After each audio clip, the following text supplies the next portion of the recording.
The moon vanished. In its place, a blinding ring of lights of changing colors tore through the forest, and in an instant, one of the boys was gone. Just gone. His friend fired arrows into the sky, hoping to pierce the darkness, but the arrows disappeared into the void.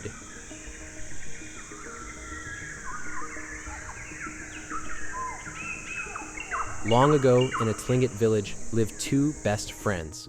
One was the chief's son, Yaki. The other, Tlan, was also the son of a powerful man.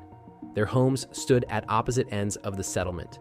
The chief's house, a sturdy cedar house painted with sacred designs and guarded by two great clan totems, stood at the center of the village. The other boy's home stood on the far side of the village. Even though their homes were far apart, the boys spent their days together. While other boys played with carved toys and wrestled at the beach, Yake and Tlan preferred pretend hunting games. They mastered the bow, and even though they were only teenagers, they were already skilled archers, crafting arrows and roaming around wilderness whenever possible. One day, they challenged themselves to see how many arrows they could make in a single day. They started crafting arrows, and by evening, the pile was enormous. Lugging the arrows to their favorite hill, the boys settled and began to shoot at birds, select branches, and small animals. Before long, evening fell. It was late summer, the sun had dipped, and the sky cleared for a full moon. Yake, the chief's son, stopped, pointing up. "Look, the moon is so beautiful tonight. You can see its face clearly." His friend Tlan squinted. "Huh? You see it clearly, but it sure looks very ugly, not beautiful," and started mocking the moon and laughing at it loudly. Yake frowned. "Don't say that. The moon will hear you and get upset." As he said that, the moon vanished instantly. The stars remained, but the sky turned pitch black. Suddenly, a rainbow ring swirled around them, blindingly bright. All the colors of the rainbow shone through the night, illuminating the forest, and then it was gone, leaving the darkness absolute. Yake turned, squinting, to speak with his friend about it, but Tlan was gone.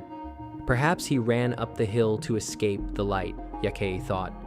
He searched the hill, but found nothing. Just then, the moon reappeared, shining brightly. Uh-oh, Yake realized. The rainbow light was the moon, and it took my friend to its house. How do I get him back? I wish I could shoot an arrow that high. So he tried. He notched an arrow and fired straight up. It didn't fall. Instead, a dark spot appeared on the star next to the moon. Yake had a huge stack of arrows left. He shot another and another and another. None returned. The stack grew shorter, but when he fired the next one, he saw something strange. He was looking at the back of the arrow. They were chaining together. He kept shooting until he reached the bottom of the chain. Now, he thought, if I could only grab the arrows and climb it like a rope. But his arms were too tired to climb and hold on after shooting so many arrows. So he lay down to sleep. It was warm, and he used soft brush and moss to cover himself. When he woke, the chain of arrows was gone. In its place stood a ladder reaching into the sky. He could climb up to that star and from there reach the moon. He knew it would be a long journey. He was afraid if he went home for food, the ladder would vanish. So he pulled 3 berry bushes from the ground and stuck them in his hair. Then he climbed. He climbed all day. When night fell, he slept on the ladder. The next morning, hunger gnawed at him. The bushes on top of his head felt heavy. He reached up and pulled a handful of pink salmon berries, eating them. At noon, he plucked blue huckleberries from a second bush. By evening, the third bush offered red huckleberries. He slept again. On the third day, he climbed through the long hours, his meals drawn from the enchanted bushes, in his hair. Finally, late in the day, he reached the top of the ladder and stepped onto the star. The boy looked around and saw a large lake and a strange landscape. He was in the realm of the stars, but he was exhausted from climbing, so he fell asleep. While he slept, someone came to him and shook him, saying, "Get up, I am after you." Yake awoke and looked around, but saw no one. He rolled over and pretended to go to sleep again, peering out through his eyelashes. By and by, he saw a very small but handsome girl coming along. Her clothes were very clean and neat, and her leggings were ornamented with porcupine quills. Just as she reached out to shake him, he said, "I have seen you already." The girl stood still.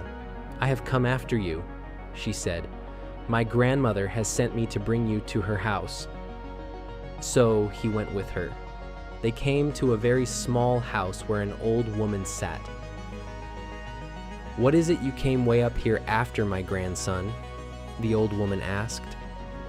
"I seek my best friend," Yake said respectfully. "I believe the moon has taken him."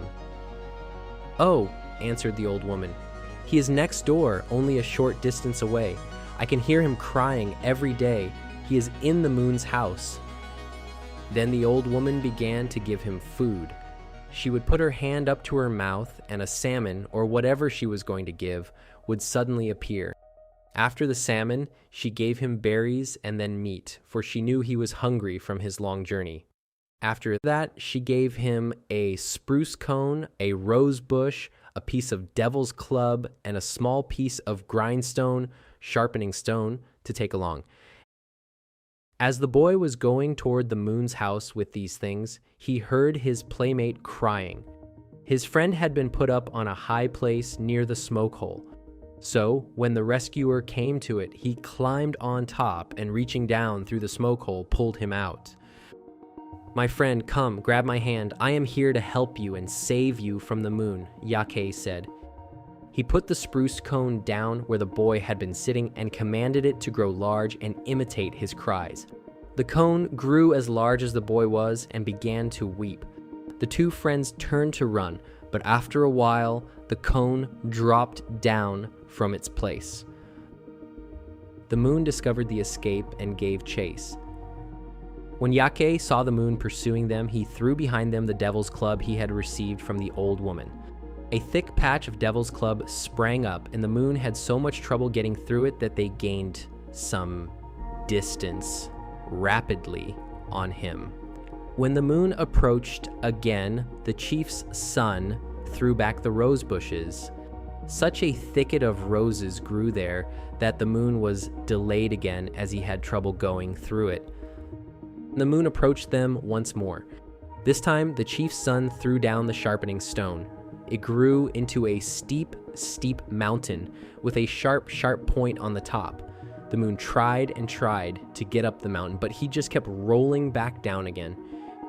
It is on account of this obstacle that people can say things about the moon nowadays with impunity. This final obstacle held the moon back. So this time the boys made it safely to the old woman's house. When the boys reached the old woman's house, they hugged and started laughing, glad to see each other. They had not yet had time to speak about the ordeal and adventure they suffered. The old woman gave them something to eat. When they were through, she said to Yake, "Go and lie down at the place where you lay when you first came up. Don't think of anything but the home and forest playground you used to have on Earth." They went there and lay down to sleep.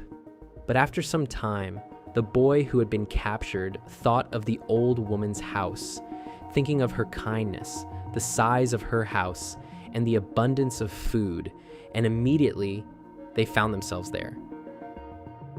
Then the old woman said, "Go back and do not think of me anymore. Lie there and think of nothing but the place where you used to play." They did so, and when they awoke, they found themselves lying on the hill where they played at hunt many times before. As the boys stirred, they heard a drum beating in the head chief's house, where a death dance and feast was being held for them. The head chief's son said, "Let us go." But the other answered, "No, let us wait here until that feast is over." Afterward, the boys went down and watched the people come out with their faces all blackened. They stood at a corner, but as this dance is always given in the evening, they were not seen. Then the head chief's son thought, "I wish my younger brother would come out." And sure enough, after all of the other people had gone, his younger brother came out. He called to his brother, saying, "Come here, it is I." But the child was afraid that he was being visited by a spirit and ran into the house instead. Then, when he calmed himself a bit, the child said to his mother, "My brother and his friend are out here." "Why do you talk like that?" asked his mother. "Don't you know that your brother died some time ago?" And she became very angry. The child, however, persisted, saying, "I know his voice, and I know him. It was him." His mother was now very much disturbed. So the boy said, "I am going to go out and bring in a piece of his shirt." "Go and do so," said his mother. "Then I will believe you." When the boy at last brought in a piece of his brother's shirt, his mother was convinced. They sent word into all the houses, first of all into that of the second boy's parents, but they kept both with them so his parents could come to the chief's house and rejoice over their miraculous return. All of the other people in that village also came to see them, and mourning turned to celebration. The Starshooter legend tells of two boys and strange lights from the sky, but the real story of the Starshooter continues on Alaskan shores. Here is how a Tlingit boy was trained to become a warrior.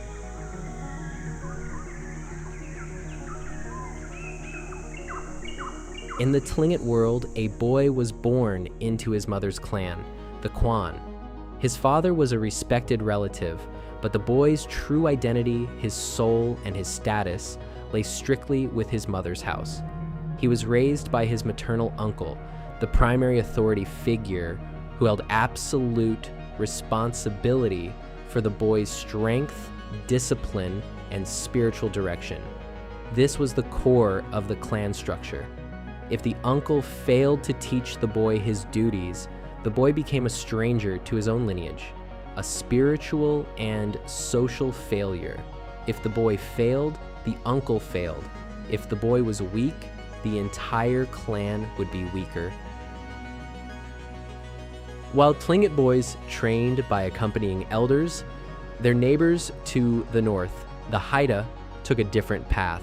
Among the Haida, boys were often sent to live permanently in a boys' house, a separate wooden structure, where they were raised entirely apart from their mothers and families for years. Both paths led to the same destination, a warrior ready to defend his people.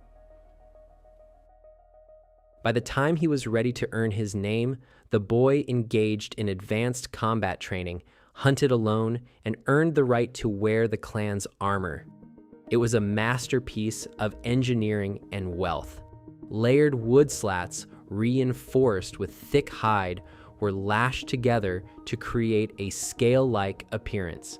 Many suits were adorned with Chinese coins sewn onto the hide in chevron patterns, gleaming in the sun.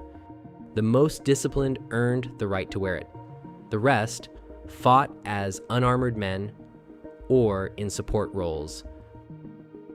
But this world of survival was not just about endurance, war, and hunting. It was also about play. And in some ways, that play was indistinguishable from war. Wrestling was a constant state of affairs.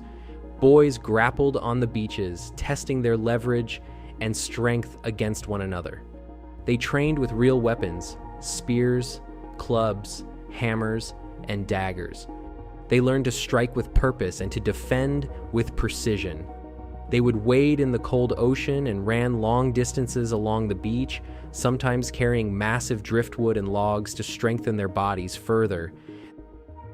This training was not just physical. The uncles taught boys to think like Goof, Raven, the trickster who brought fire and food from the spirits. Boys learned to mimic this intelligence, learning that the mind was just as sharp as the spear. Learning to hunt was also vital to life in the Tlingit homeland. A boy hunted fish in the rivers and seals on the ice. Some boys followed the warrior path, while others were set apart for the role of shaman. This destiny was not the boy's own choice, but a recognition by the elders. Signs of a future shaman often appeared in early childhood, such as unusual illness, strange dreams, or uncommon physical traits. Elders interpreted these events as proof that the child had been chosen by the spirit. Once elders declared a boy a shaman, it was accepted as fact, and the boy would be raised that way. The line between a shaman boy and a regular boy was drawn with strict taboos. The shaman's tools were not mere objects, they were vessels for raw spiritual power forbidden to others. Uninitiated people avoided touching a shaman's bag or staff, as contact with these items could bring madness or death to the unprepared. To become a shaman, an initiate typically fell into a coma or severe illness, a state where the spirit took possession of him. The boy did not willingly accept the spirit, he fought it and learned to master the specific songs and rituals that commanded the spirit, turning a deadly possession into a source of power.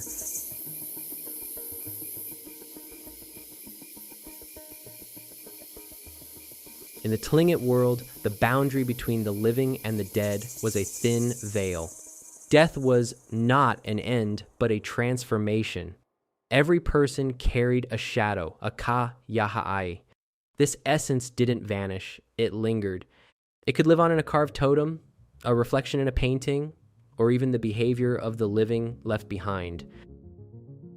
But if a person died without proper rites, that shadow could turn into a ka yakwahe yagu, a restless ghost, a revenant that haunted the living. This was why the death dance was so vital. The living mimicked the dead to guide the spirits home, ensuring they found peace rather than becoming dangerous wanderers. And this is where the myth steps down from the stars to land in the village. As the story ends, the boys return to the village. The death dance begins.